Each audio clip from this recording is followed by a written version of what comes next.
Man, let's move on. We're into the second round now, and only 4 picks later, Eric Stokes' teammate Tyson Campbell was selected by the Jacksonville Jaguars at pick 33.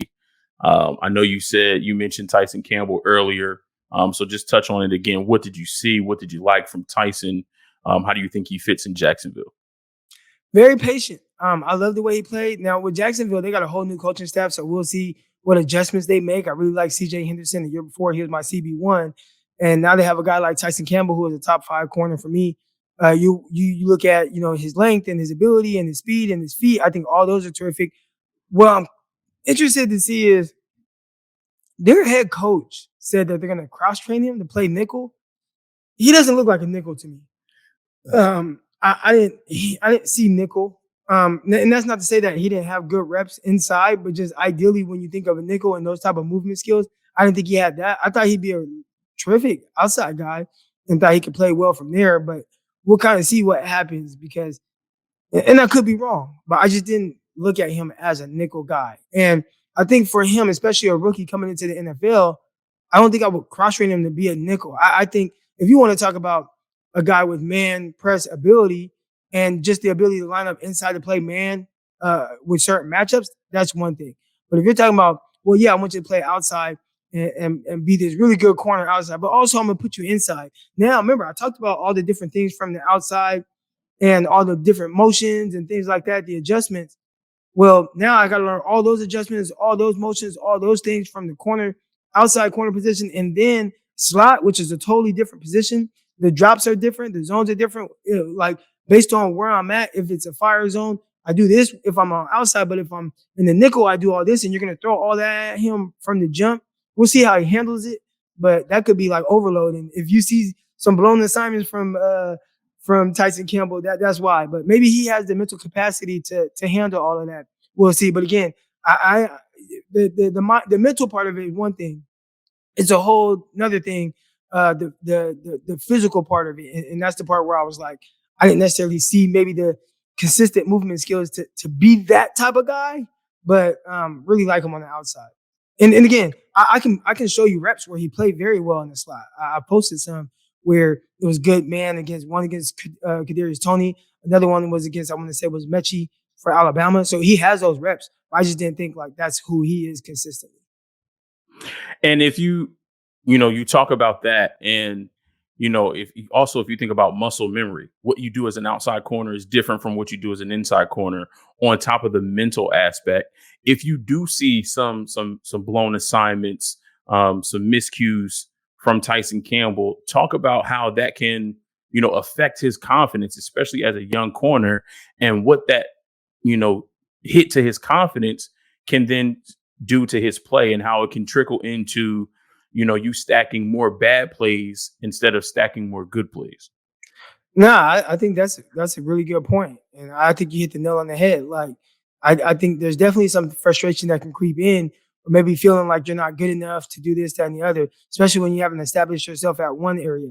Like now, if he just came in and he was he's going to be a nickel and you work on it, like that's one thing. But to well, you're going to play outside, but yeah, you're going to play nickel too. We're going to cross train. You're going to do these different things. But I haven't even built up my confidence or solidified myself at one spot. And now I'm inconsistent on the outside, but then I'm inconsistent in nickel. Now I'm just an inconsistent ass corner, and that's not good. So and that can mess with your confidence a little bit.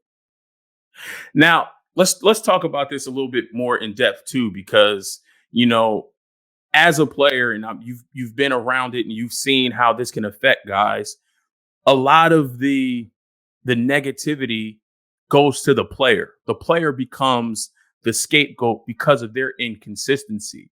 And only later, when the coaching staff has a string of inconsistent players based on their poor decision making with not only one player, but multiple players, then the coach gets fired. But talk about that dichotomy between, the fan seeing a player and saying, oh, this guy stinks, but not really knowing that the coaching staff is not utilizing him to the best of his abilities. They're either putting too much on him, or they have him in a position that doesn't work. Prime example for me and us in 49er fans is Solomon Thomas.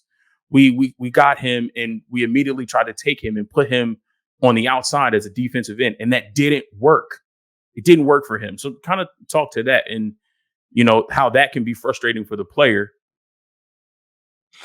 I think that's a big part of it. And if you talk to a lot of players, they're probably frustrated with it as well. I mean, Jimmy Ward was another guy that was yanked around a lot, bunch of different, positions and things like that, and wasn't able to truly solidify himself at one spot. It was like, well, this year you're going to be a nickel coming into the NFL. Well, oh no, we're going to put you on the outside. Well, now we're going to put you at safety. No, you know what? We'll put you back in the nickel. And it's just like, can I get comfortable at one spot? Can I show that I can play this one spot and have some level of consistency?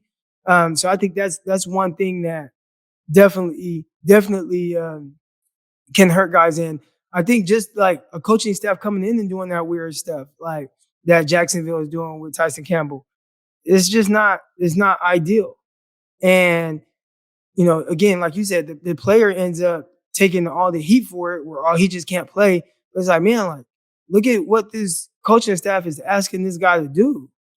And nobody ever blames you. I think look at other positions. Look at, Sam Darnold with the Jets. And it's like, dude, I have no running back. I have no offensive line. I have no weapons. But, like, I get all the blame for my poor play and poor decisions. But it's like, well, his decision making is bad. Well, yeah, I'm under pressure every play. So you expect me to have, make good decisions? Like, I think the organization failed him. I think they do that a lot, like with players. But everybody wants to point to the player all the time because that's the one that you see on the field. Yeah, man, that's a horrible situation for the players to be in.